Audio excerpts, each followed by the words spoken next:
What's up everybody, welcome back to the channel. And Manchester United return to Old Trafford on Wednesday to host Leicester City in the fourth round of the Carabao Cup. The Reds unfortunately suffered a late defeat at West Ham United in the Premier League on Sunday after being held to a 1-1 draw at Fenerbahce in the Europa League. Fixtures continue to come in thick and fast with another cup competition providing an opportunity for success this term, and Man United will be looking to progress past the Foxes this week. We also announced, the club also announced on Monday that Erik ten Hag had left his role as manager of the club, and Ruud van Nistelrooy will be taking charge on an interim basis up until the appointment of Ruben Amorim, which seems to be on the cards very soon. So ahead of the match, let's have a look at the Leicester City side. So Leicester City are coming to Old Trafford under manager Steve Cooper. Steve Cooper was appointed as Leicester City manager on June 20th. 2024. So at the start of this season, he was appointed of newly promoted Premier League side Leicester City on a 3-year contract.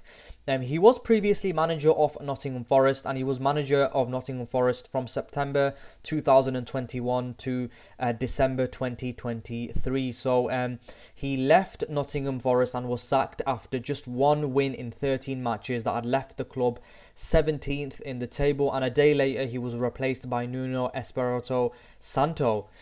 So if we have a look at the opposition, Leicester have had a mixed bag of form at the start of the 2024-25 season as they returned to the top flight with a new manager. Enzo Maresca had steered the Foxes to the championship title, but after he departed for Chelsea, former Nottingham Forest boss Steve Cooper took charge at the King Power Stadium. The Foxes suffered a 3-1 home defeat to Nottingham Forest on Friday, 1 week after coming back from 2 goals down to a win away at Southampton. After 9 matches, Steve Cooper's side sit 15th in the table. One place below Manchester United. So you have a look at Leicester City in the league table. Played 9, of course, won 2, drawn 3, lost 4, scored 13 goals, obviously scored more than Manchester United, conceded 17, and have a goal difference of -4. They sit with 9 points. Of course, Manchester United are 1 place above them with 11. So in the Carabao Cup, Leicester eclipsed Tranmere Rovers 4-0 in the second round. So they drew a home tie against Tranmere Rovers and they won that 4-0. With Jordan Ayew, Mavi Ndidi and Winks grabbing the goals. And then in the third round, they came up against Walsall away from home at the Bescott Stadium. And that game actually went to penalties. It was 0-0 after full time. So that game did go on to penalty kicks, and I'm pretty sure that in the Carabao Cup right now, no extra time is played and the match goes straight to penalties. So Leicester did go on to win that game by scoring 3 penalty kicks, and Walsall failed to convert any of them.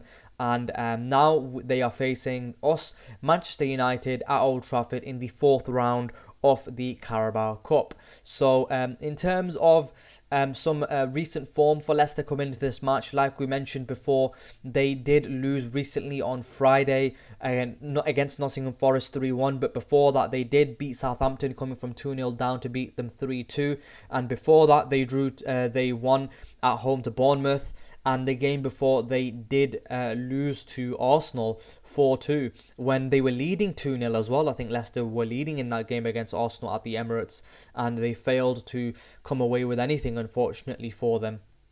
Leicester City are obviously going to be coming into this game really strong. They're going to be wanting to kind of put Manchester United to the sword, and this is going to be Ruud van Nistelrooy's first game in charge on an interim basis, up until, like I said, Ruben Amorim is not confirmed fully officially by the club with the Comunicado Oficial, blood, you know what I mean. So injuries, if you have a look at the injuries for Leicester City, Victor Christiansen is out. Yannick Vestergaard, Hamza Chowdhury, Patson Daka and Jacob Stolacek, the third or fourth choice goalkeeper, is out. So yeah, they're the injuries for Leicester City. So let's have a look at how they're going to line up. I do think they are most probably going to line up in a 4-2-3-1 because that's what they've been using for most of the season. So they've got Hermansson in net, Pereira, Faiz, Pereira, Cody, Okoli and Justin in defence, Ndidi and Winks in the middle of the park, Fatawu, Buenamente, Mavi Didi and then finally Vardy up front. So in terms of how they play, it is quite opposite to Maresca with regards to how Steve Cooper kind of sets them up. Maresca is like a Pep clone, one could say. Maresca wants to dominate games by holding onto the ball, by holding onto possession, and kind of opening up the opposition through kind of death by passing, basically. And in that game against Liverpool, where Chelsea lost 2-1 in the Premier League, Chelsea did dominate the ball, but Liverpool did come away with all 3 points. If I'm not mistaken, if I remember, I think Liverpool had 42% possession, and this is at Anfield as well. So Maresca, Chelsea, they like to dominate the ball, and Steve Cooper really doesn't like doing that. Steve Cooper is all about the basics. Cooper likes his team to play with good organisation and structure. He prefers his teams to control the game by being brave on the ball and confident when passing. Cooper coaches his teams to have tactical discipline. Defensively, he prefers his players to regain possession through composure and aggression, so not necessarily high press or anything like that. I wouldn't expect Leicester to be higher pressing. He's quite a pragmatic manager as well. So I think he's the ideal manager for Leicester to appoint because he's not about playing expansive football. Unlike Maresca, I think if Maresca was still in charge of Leicester City, then Leicester City would definitely be going down again because Maresca is all about kind of playing out from the back, holding on to possession, and he's very about this playing expansive football. Unlike Steve Cooper, he's all about pragmatism, like I mentioned, quick counter-attacking football, efficient in the turnovers, and play with aggression as well. So he wants to get the basics just right. So into the 2022-23 season, Cooper's Forest were 20th in average possession, pressures in the attacking third, percentage of total pressure in attacking third, and a number of 10 plus open play passing sequences, but they were second in direct speed, so they are quite aggressive in that he wants his team to be aggressive on the ball, but they're not necessarily looking to dominate ball possession as well. So in the Championship he was more progressive but still went with a direct style of play. So in terms of how they set up their tactical observations, like I mentioned, if you have a look, usually they do like to line up in a 4-2-3-1 defensive shape, and it's tough to penetrate through the middle as well.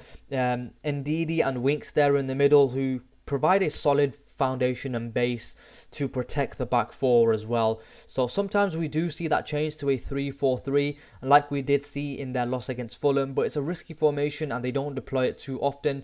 Also, they do like the 3-2-5 when building up as well. The 3-2-5 is becoming quite popular amongst teams all around Europe, all around the Premier League, and all around the world, I think. So it is becoming quite popular as well, this 3-2-5 formation as well. So they are fluid and direct.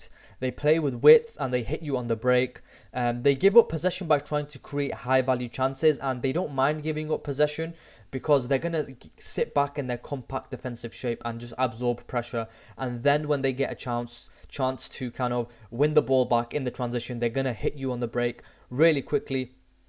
And even if they lose the ball, they don't mind because they're not kind of set up to be holding possession. They're set up to play on the transition, set up to play on the break as well. And they are very dangerous in wide areas. Mavi Didi and Fatawu, and also Jordan Ayew, who can play in the wide areas as well. Very direct, play with width, and they hit you on the break. Fatawu is a very tricky player on the counter, very good dribbler as well, can punish you. if you're not kind of careful. And Justin also gets forward really well as well, the left back. And Ayew is also a decent signing for them. They've done some very good business in the market as well. But we can't go on we can't go on this video without mentioning the man like Jamie Vardy. Man is 37 and he's still banging in the goals. If I'm not mistaken, I don't think he has scored at Old Trafford in his career, as far as I am aware. I did give a quick Google before I started making this video and I couldn't find anything. So I'm pretty sure he's not scored at Old Trafford. He has, of course, scored against Manchester United in the Premier League in the past, however. Last season, Jamie Vardy picked up 18 goals in 35 appearances in the Championship. And this season, he has 4 goals in 9 appearances in the Premier League. So yeah, that's Leicester City for you. I think they're going to be a very tough side to break down at Old Trafford. I think they're going to set up really well defensively, unlike Barnsley, who just basically... I don't know what Barnsley were trying to do at Old Trafford last month, in that Carabao Cup tie. But yeah, let's move on to some Manchester United news.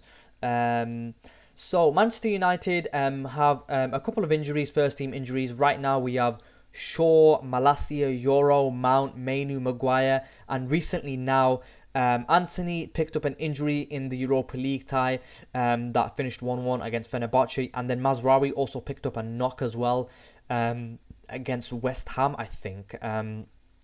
So they're both also ruled out as well. They're not in my starting lineup.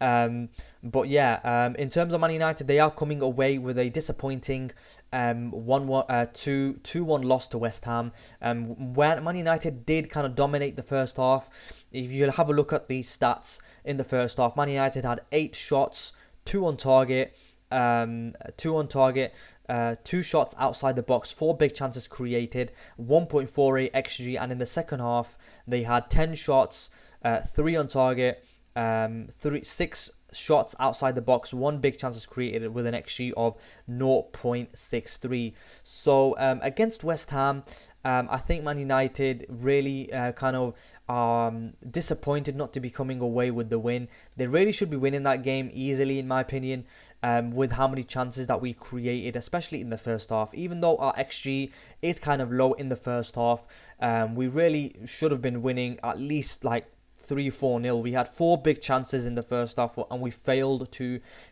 put any of them away. If we had done so, and we would have probably gone on to win the game, because West Ham are a poor side and Erik ten Hag would still be Manchester United manager. But unfortunately for him, he did get sacked on Monday, and now the imminent Ruben Amorim, who did win today as well, 3-1 against in the Portuguese League Cup. I forgot who they played, but they did win 3-1 as well. So that looks like to be Ruben Amorim's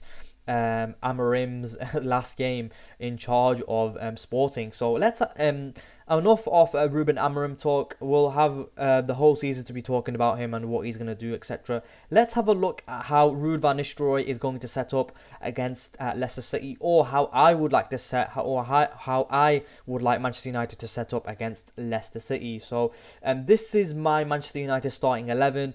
I've got Bayende in net, of course. I think he deserves some minutes. Give Onana a rest. He's been playing basically every single game this season, apart from that League Cup tie against Barnsley. Dalot at right back, because Mazraoui is out. Lindelof and Evans at centre half, because I'm wanting to give De Ligt and Martinez a rest. Then Amas at left back, because we don't have a recognised left back at the moment. Shaw and Malacia are both out. Mazraoui's out as well. Let's give Amas a shot there at left back. Let's see how he is as well. Hopefully Ruud van Nistelrooy can give some of the youth a chance, and then he'll be known for giving these players his debut as well in the future as well. So Ugarte and Casemiro in the middle. I think Ugarte needs to come back in. He needs to get some minutes. Hopefully Amorim can get the best out of him this season. He did play under him at Sporting as well for a little bit. And then I've gone with Ahmad on the right wing, Jack Fletcher in the attacking midfield position. There's Marcus Rashford on the left hand side, and then Wheatley up front. You can go with Xerxes or Højlund, but I'm going to go with Wheatley because I want to see how he is. I don't think he's played a competitive game for Manchester United at this moment in time. Let me just make sure if that is true. I'm pretty sure he hasn't played a competitive game. So yeah, that would be like what, 3 debuts that. Oh no, he has actually. He has played a competitive game. He appeared 3 times in the league last season, in the Premier League last season for Manchester United. So he already has been given his debut by Erik ten Hag as well. So yeah, but that would not mean Harry Amas though and Jack Fletcher haven't been given their debut. So I would like to see them handed starts. It would be very nice to see that, some youth, some fresh legs, some fresh faces, and let's see what they're all about. You know what I mean? Like, this is a kind of tie that Fergie used to experiment with and putting in loads of youngsters, and let's see how they do. You know, I do of course want to go through in this competition because I think it's a very good piece of silverware, and I want Manchester United to be winning every single flipping trophy on earth. Like, you know, it's been such a long time since Manchester United won 2 trophies in a season. The last time that happened was, I don't even know. I think in the 2008 season, you know. I think that was the last. No. Did Jose Mourinho win 2 trophies? Yeah. Sorry. Jose Mourinho did win 2 trophies in his first season. He won the League Cup and the Europa League. And I think that was the last time that Manchester United won 2 trophies in a season. And before that, I do think it was in 2008, if I'm not mistaken. I could be wrong on that. I do need to check up on that. But yeah, in terms of trophies, they've come very sparsely since Sir Alex Ferguson has retired. So I want Man United to be winning every single match. I want Man United to be winning every single flipping trophy on this earth. And I don't care how we win them. Even if it's 1-0 through an own goal with 30% possession.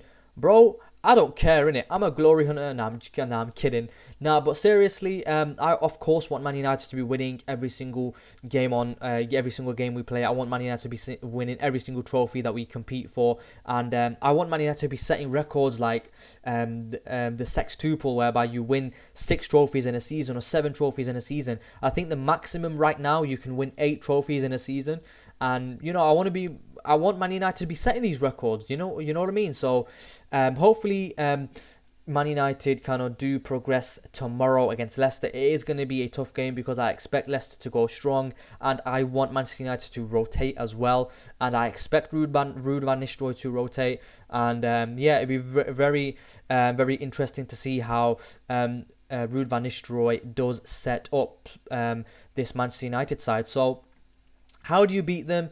I think, obviously, mentioned before, pace, power, strength, unpredictability. That's what Leny Yoro has said as well in the past. So intensity as well. Ugarte, ball-winning capabilities. They're not good in possession, and you can win the ball off them. And I think Ugarte is that main guy to be kind of in the midfield, putting in tackles and winning the ball back. We are at Old Trafford, so the emphasis has to be on us to take the game to them. They're going to be coming to set up to play on the break, and you know, I fully expect them to do that. So and if they don't, then if they don't set up to play on the break and they play like Barnsley, open and expansive, kind of leaving gaps all over the place for Man United's wingers to exploit, then we're going to have a really nice day. But I expect Leicester to set up in a compact defensive structure and just hit Manchester United on the break. So you're going to need Ugarte in there for the interceptions, for the ball winning capabilities, confidence on the ball. Don't dwell on the past. I know Erik ten Hag has just been sacked, so morale probably might be down, you know, that unfortunately another manager has been sacked, but there's nothing that you can do now. You've got to be looking forward. Yeah, so also exploit the fullbacks as well. I think Leicester City do push their fullbacks high. So if you've got pace getting behind, the wingers like to push up as well sometimes as well. So there is space to be got at if kind of you know, Man United win the ball back and Leicester are out of position, then you can hit them on the break. And personally, I do want Rashford and Ahmad to start. Hopefully they do. I think Rashford is our best left winger. He's better than Garnacho on the left, and Ahmad is our best right winger, and Ahmad is better than Garnacho on the right. And that's just my opinion. Garnacho, I think, is extremely overrated, but at best he's a decent squad player. But yeah, if the hype is so real for Garnacho, Real Madrid can come in for him and take him for £100 million. Like, if Real Madrid offer £100 million for Garnacho, boy, I am taking that for free, bruv. Like, I'm taking that, biting your hand off, and I'm running away, man. But yeah, obviously, that's not going to happen, because I think United fans are just overrating him quite a lot. So yeah, in terms of my star man, I'm gonna have to go with Marcus Rashford. He's been our best, in terms of assist creator. I think he's been our best player on the wings. I think Garnacho's been quite wasteful this season, and yeah. So my score prediction. I'm gonna go for a 2-0 Man United win. Like, we have to win this game because I want us to progress in this competition. I want us to be doing well in all the competitions that we play. Like I mentioned, I want us to be winning all the trophies, and I think this would be a good kind of trophy, kind of first season trophy for Ruben Amorim to win once he gets appointed as well. So yeah, I'm going for a 2-0 Manchester United win. Marcus Rashford to grab one goal, and I think I'm gonna go for Ahmad to grab another goal as well. So assuming that they start, of course. But yeah, if they don't start, I'm still going for a 2-0 win. Scorers unknown.